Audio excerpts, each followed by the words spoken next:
My name is Shelby Vanskill. I'm a freshman early childhood education major. I did my presentation on the poem by Marge Piercy, Barbie Doll. My thesis is the way society influences people, especially women, to have the perfect appearance is harmful in many different ways. So first I'll talk about society's views.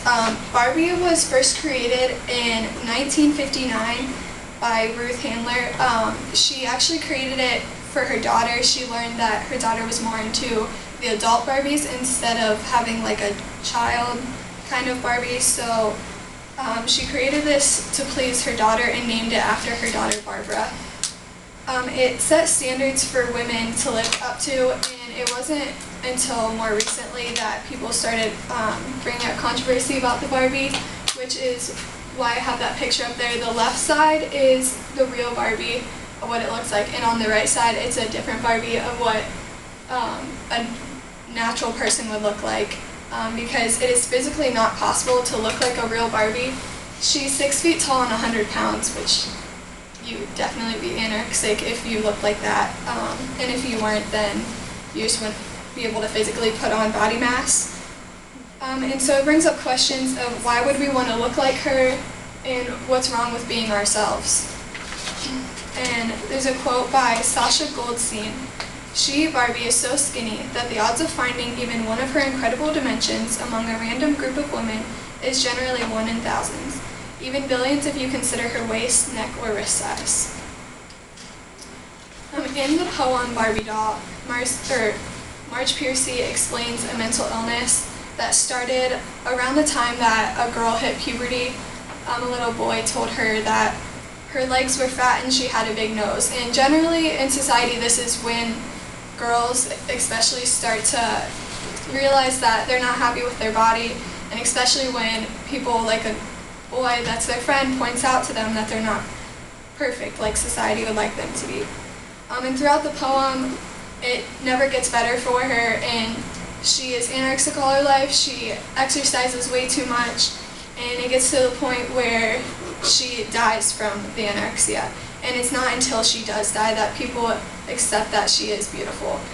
And there's definitely something wrong with that, for someone to have to die for people to say, oh yeah, she is beautiful, she is perfect now.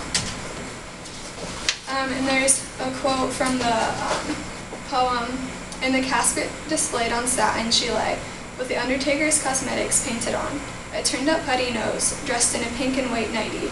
Consummation at last, to every woman a happy ending." So I guess at the end of the poem, Piercy wanted to explain that dying if that makes someone beautiful, then I guess that's what women want to be. And you shouldn't have to want to die perfect for people to believe that you are perfect then. My third point is about people that are diagnosed with anorexia. 1 in every 30 people die from anorexia.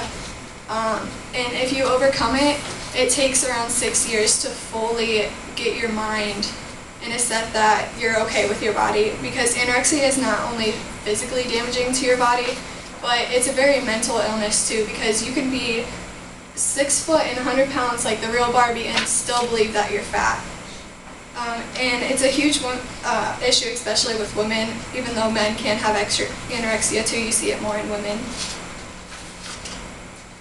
And there's a quote from, there's a site called Mirror Mirror, and it just says like what people think about their body image, and people with eating disorders can go on and put quotes on there, and this says, "The truth is that people come in all shapes and sizes, and people of all shapes and sizes can be attractive.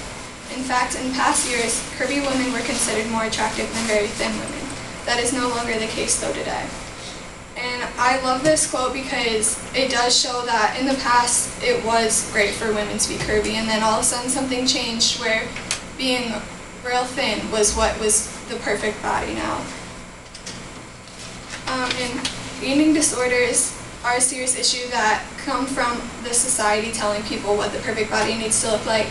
A lot of times people see on the media different pictures of women who are extremely small and have what is known to be the perfect body, but a lot of times that's really not real.